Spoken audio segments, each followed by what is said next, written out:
I'll start by saying how proud I am of my team. That team we just played is very, very talented. Really good size on both sides of the ball on the offense and defensive line. Tremendous skill. Very good in the defensive backfield. Saw a lot of man coverage, and I thought we had some young receivers that made some plays in some big moments. I can't say enough about these three guys next to me and what Dedric Lasiter has done all season. We're here because of those guys. I'm so proud of them. These seniors, a couple of these seniors, we had 14 of them. And just a couple short years ago, their sophomore year, wasn't in the playoffs at all. And in 2 short years, to get us in the play in the very last game and down to the last possession, I can't say enough about them. I'm so proud of them. I don't know how many of them this is their last game, but I know this: when a bunch of really good kids come together for something bigger than them, you can make some things happen, and I'm proud of us. Okay, we're going to open it up to the media. Coach, you're down double digits at halftime. What do you tell the guys in the locker room that really, saw a surge there in the third quarter? Just challenge their toughness. Something that I know a lot of programs do and a lot of coaches do, but I think that's something that, I talked about these next 24 minutes is bigger than just the next 24 minutes. The way you respond, the way you quit, if you pout at halftime, what's done in the first half was done in the first half, and we're not changing that. So you say a lot about your character and a lot about your last name and how you represent our school and your teammates, how you represent our 14 seniors. They don't care what happened in the first half. Nobody wants to see you hanging heads and pouty lips.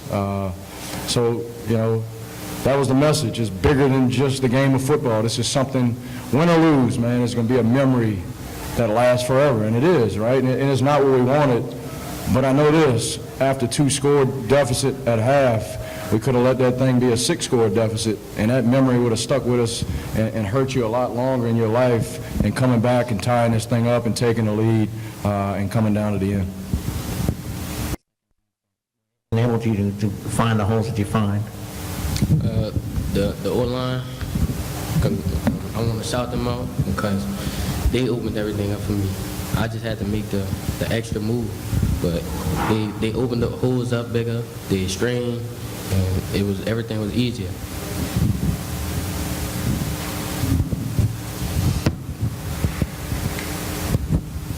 Yeah, Coach, Southern Lab connected on a lot of those deep balls in the second quarter. I guess how much of a challenge was their speed and athleticism? Yeah, really good out wide. They got really good players, and give those guys credit because they made plays when they needed it. They were down 2 scores at one point, and they came back and made some big plays. We were in zone coverage, so it wasn't like they ran by. We just weren't quite where we needed to be, understanding their speed and understanding the depth we probably needed on some of the deeper routes. You guys were pretty productive in the passing game. How much did that kind of open things up for Dedric in the second half? I think that played into it. I talked about being proud of him.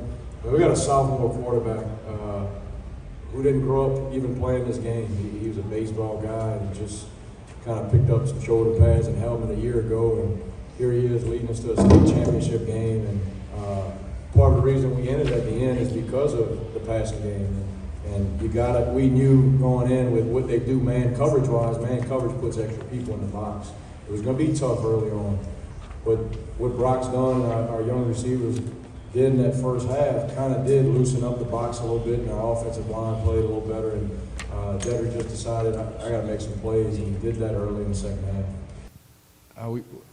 We start out wide. We start the game with 2 8th graders and a 9th grader. Dedric's a junior. But that's not to take away anything. The seniors, I'm so proud of them, right? So now those guys got a taste of what it's like. Those guys got a feeling of what that feels like to lose that game. I know our seniors are going to be proud of that, and I know they're going to come back and watch those guys because I do believe we'll be back. And, I know how hard it is to get here, but I believe in our program. I believe in our young guys, and I know our seniors are going to be really proud to come back and watch those guys. For the players, just talk about the experience of getting this team back to the Dome, and for the guys returning, just talk about being able now to put that together and go next year. Yeah, my 8th grade year, I didn't expect nothing more And whenever Coach Lee came in here, he was like, dude, we're going. Like, there ain't no ifs, ands, or buts. Like, we coming here to win the state championship. And I believe further down the road, he's going to do that. And I'm going to be in that stands cheering him on. Like, it was a great moment. Like, I never thought this would be better than anything else in my life. Brock, kind of talk about what your coach talked about, kind of the journey. You didn't play a lot of football. What's these last couple of years been like? And then kind of tell me what was opening up for you passing game wise and how you able to get those yards. First, I want to give credit to my O-line and my receivers. My O-line, they played off. They played so good. They gave me enough time to throw. My receivers did a great job of finding space, finding a little crease in the defense. But like Coach Lee said, I started my 8th grade year, wasn't really good. Last year, I was backup for Luke, one of my seniors. And, you know, this year, I knew it was time for me to step up. It's just been a fun experience. And I know we'll be back next year. This question is for Brock. You went from playing baseball to playing football.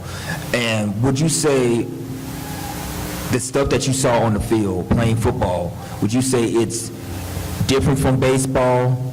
Like the mental aspects of playing baseball is the same as the mental aspect of playing football, or would you say it's different in terms of mental aspect when you're out there on that field as a quarterback? It's completely different. You know, I'm a shortstop in baseball. I always got to be in here mentally, but you know, football is a whole different animal.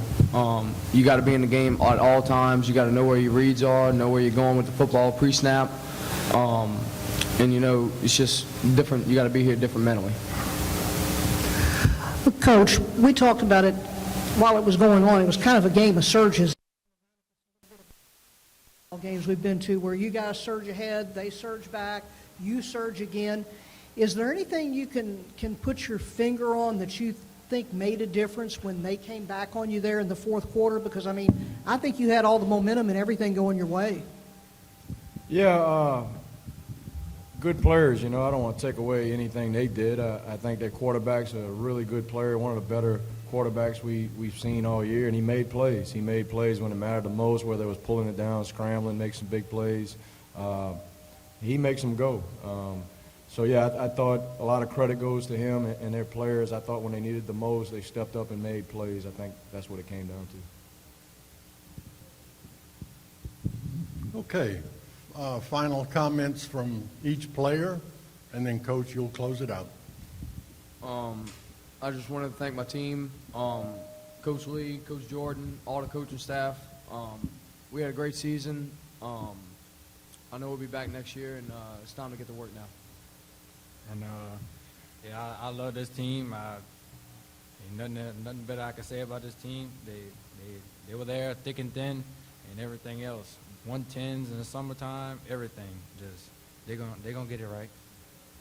I want to congratulate Southern Lab on that win. They was a really talented team. We were really talented too, as well. But we came up short. Still led a team. We're gonna be back. Yeah, like I said in the opening statements, I can't say enough about our school and our community, our seniors, and our players. You can't do it without good players. We had good players. You don't get here without good players and good people. And I thought we had a locker room full of that. These seniors, I said it just now, and at halftime, I don't know if they realize now, but they will one day, what they've done for not just a football program, but for a school, for a community. And if you know what I mean, if you've been around, you know what I'm talking about. It's really unbelievable. You looked at the pep rallies last night and just the different booster club meetings throughout the year. They've just done something bigger than football. I'm so proud of them. Just congratulations on a great season. Thank you. Hi, I'm Chris Hogan with Farm Bureau. Real service, real people. Hi, I'm Andreas Hackman with Farm Bureau. I'd like to wish all the athletes in the river parishes a safe season. Hi, I'm Robert Palmisano with Farm Bureau. We've been protecting families for over 75 years in the river parishes. Your friends for life. Darius Coleman, Louisiana Farm Bureau, your company for auto, home, and life. I'm Will Sermon with St. Charles St. John Parish Farm Bureau. We provide outstanding customer service. Our amazing staff and in-house claims adjusters assure that you'll be taken care of in your time of need. Real service, real people. Proudly serving Louisiana families for over 70 years.